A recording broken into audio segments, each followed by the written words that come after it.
In the spring of 1453, the ancient walls of Constantinople stood as silent witnesses to an empire on the brink. The Queen of Cities, once the heart of a vast dominion stretching from the shores of the Mediterranean to the edges of the known world, now huddled within its formidable Theodosian fortifications. Fog from the Bosphorus lingered over the Golden Horn, carrying whispers of distant armies. The air was thick with the scent of salt and smoke from modest hearths. Few could ignore the gathering storm, yet daily routines persisted in the shadow of looming catastrophe. Merchants haggled in half-empty markets, priests chanted in dimly lit churches, and fishermen cast nets into waters that had witnessed centuries of glory and decline. But beneath the surface of this faded splendor, an invisible tide was rising, one that would swallow the last remnants of Rome itself. No one fully grasped that the city they loved was living under the shadow of collapse, where every sunset brought the empire closer to its final rupture. For over 1,000 years, Constantinople had been the unbroken link to the grandeur of ancient Rome. Founded by Emperor Constantine in 330 AD, it became the New Rome, a beacon of Christian faith, trade, and imperial power. Its harbors bustled with ships from Venice, Genoa, and beyond, while the great Hagia Sophia dominated the skyline with its massive dome, a marvel that seemed to touch the heavens. Emperors had defended it against countless sieges, from Avars and Arabs to Bulgars and Crusaders. Yet by the mid-15th century, the once mighty Byzantine Empire had shrunk dramatically. Plagues, civil wars, and territorial losses had reduced its domain to little more than the city itself and a few scattered outposts. The population, once numbering hundreds of thousands, had dwindled to perhaps 50 or 70,000 souls, scattered across vast empty spaces within the walls, where fields and ruins told stories of better days.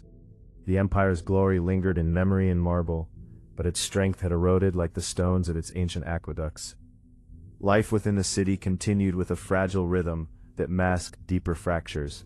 Families gathered in modest homes built among the skeletal remains of grand palaces. Artisans crafted goods in workshops that echoed with the sounds of hammers on metal and looms weaving cloth. Children played in the shadow of towering columns from forgotten eras, while scholars debated theology in monastic libraries. The markets, though diminished, still offered spices, silks, and grains brought by Italian merchants who sensed opportunity amid uncertainty. Religious processions wound through the streets, their hymns rising against the backdrop of uncertainty, yet conversations in taverns and forums carried an undercurrent of anxiety. Debts mounted, taxes burdened the few remaining landowners, and the once vibrant diplomatic ties with Western Europe yielded little but empty promises.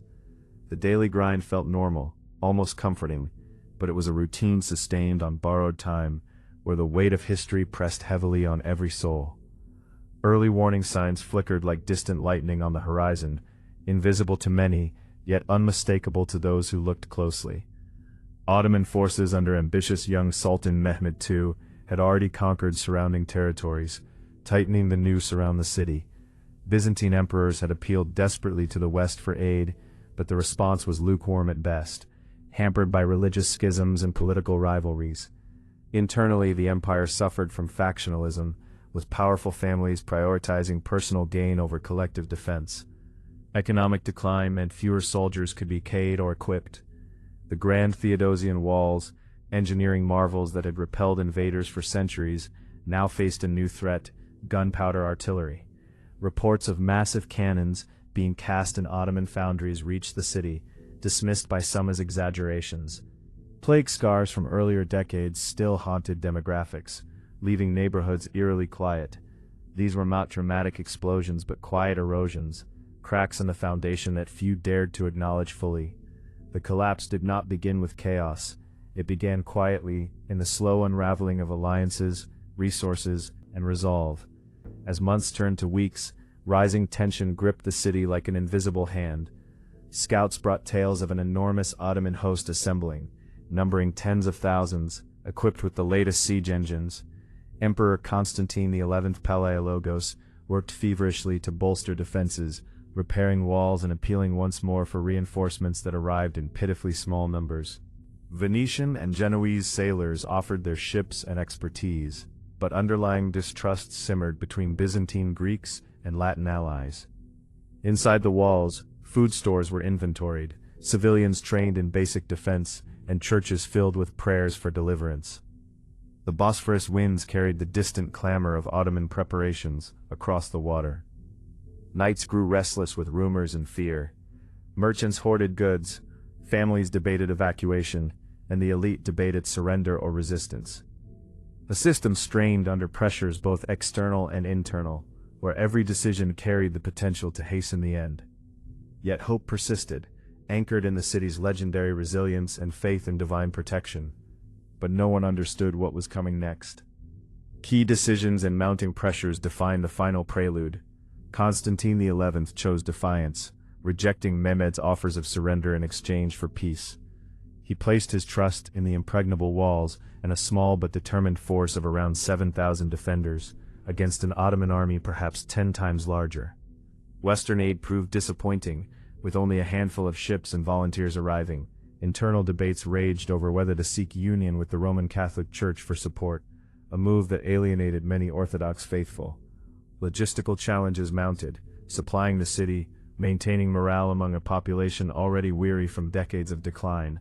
Mehmed, brilliant and ruthless, orchestrated massive preparations including the famous transport of ships overland into the Golden Horn to bypass defensive chains. These choices, born of desperation and ambition, accelerated the trajectory toward rupture. The weight of centuries of imperial tradition clashed with the harsh realities of a changed world, where old strategies met revolutionary military technology.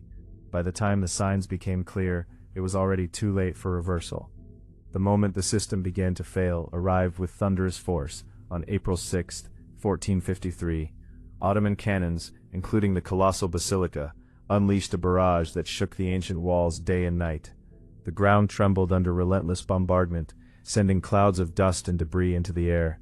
Defenders repaired breaches under cover of darkness, only to see them widened by the next day's assault.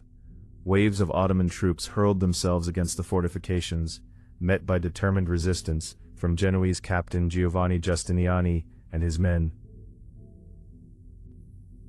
Inside the city, panic spread as fires raged and supplies dwindled.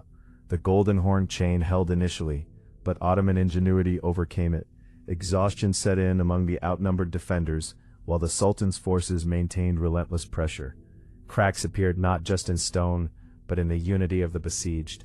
Whispers of betrayal and despair echoed through the streets.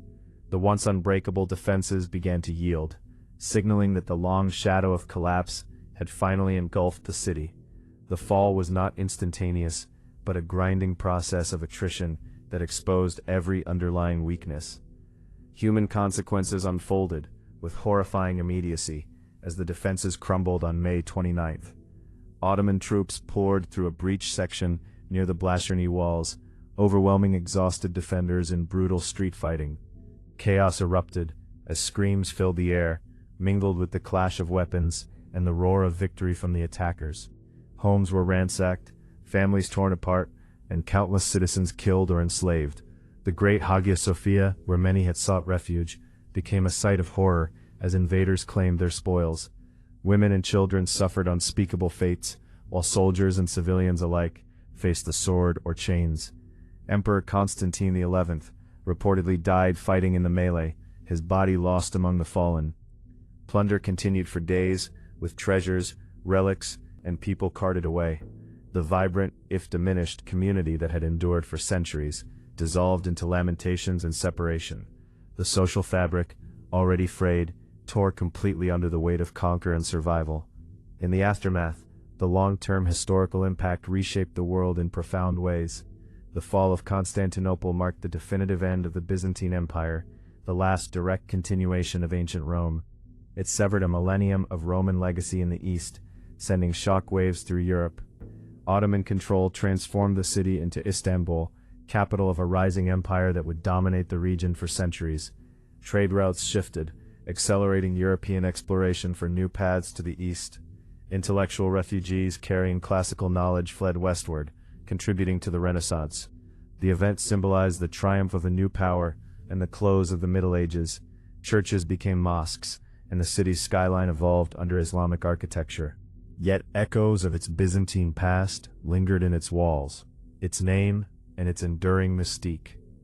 The collapse was not merely the fall of a city, but a pivotal rupture that redrew the map of civilizations and power balances across continents. Even today, the stones of Constantinople whisper of fragility and endurance. What remains is a haunting reminder that no empire, no matter how ancient or fortified, is immune to the forces of time, ambition, and change. The Queen of Cities, once radiant, now bears the layers of its many transformations, a testament to human resilience amid inevitable decline.